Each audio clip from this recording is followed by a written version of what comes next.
Hello, my name is Kendrick Cabral Penular, and today I'm going to be giving a beginner's tutorial on stacks in Java. So, I'm going to be showing you a beginner's introduction on stacks, and I'm going to cover what stacks is, how it is implemented, and some examples on how it is used today in real life. Well, you're wondering, what is a stack exactly? So one of the most basic ways that I can explain what a stack is that it can be compared to this little kids game right here. It's actually called, I believe, Hanoi's Little Tower.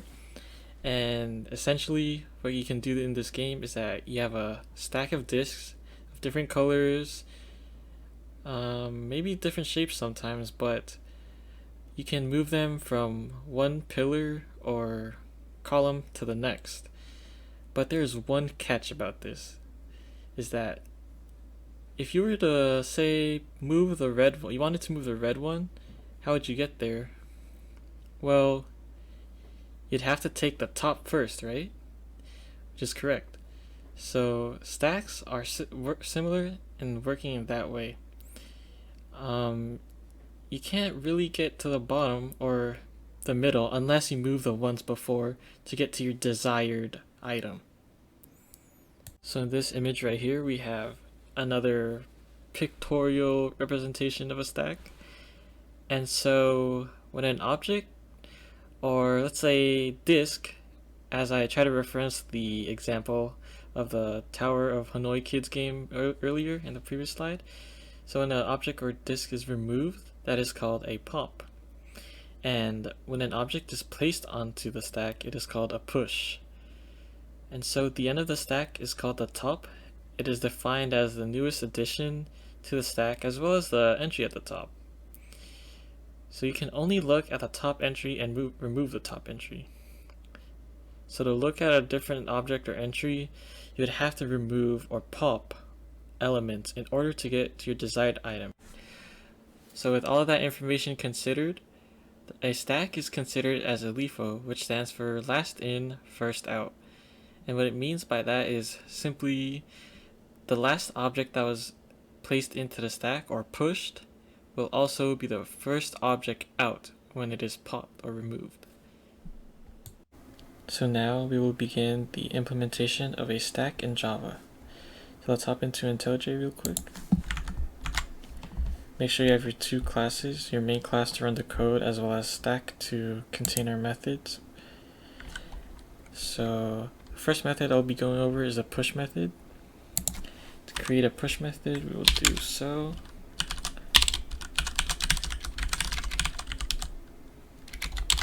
We'll do int and let's name it item. Now that we have a way to push items, we need a way to store items, or a place to store items. So we'll create an array to do that. We'll name this array stack. We'll have a maximum of 2, but technically that is 3 because we're counting 0. So let's create our stack here. We'll have stack tower as a reference to the example prior to this. New stack. And let's say we'll push 57. So, little visual representation of what's going on. If we push 57,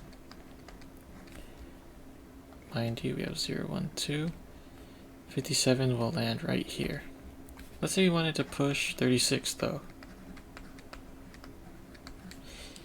If we were to push 36 would actually replace 57.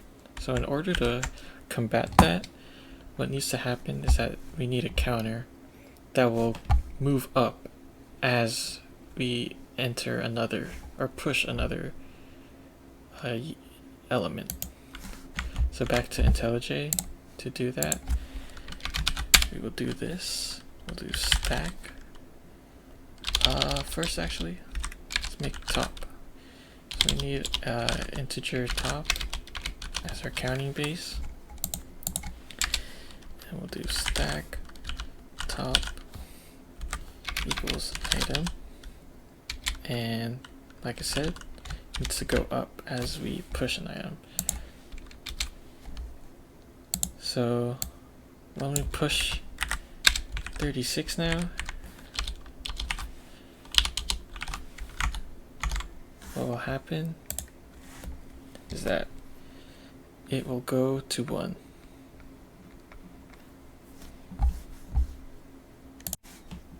So now we'll create our pop method, and we need a return value here. It's still similar to push in a way. So we need to retrieve our item, and when I said it's similar, I mean that we just have to index backwards basically, which is kind of similarity. But anyways, we have the rest here, stack top, and then we need stack top to equal 0, and we need to return our item. And that is it for pop. And lastly, we will create our peek method, and it's very similar to our pop, but the only difference is that we are not going to index backwards. So let's go and create this. We need to retrieve our item. Once we retrieve our item is equal to the stack top -1, which will look at the very top, and then return it. And there you have it. That is our peek. So here's a little test run of the code. When we push 57 and print the stack, we get 5700, and that's because we have a limit of 3. And then next we push 36 and print it again, so we get 57, 36, and 0. But then we pop 36, so we remove 36, and then we want it to peek to see what is at the top, which is 57, and there we go. With all this information, now you might be wondering, where do stacks appear in the real world, or how do we use stacks? So stacks are used with arithmetic expression evaluation. The Java virtual machine utilizes stacks, and computer algorithms actually use stacks.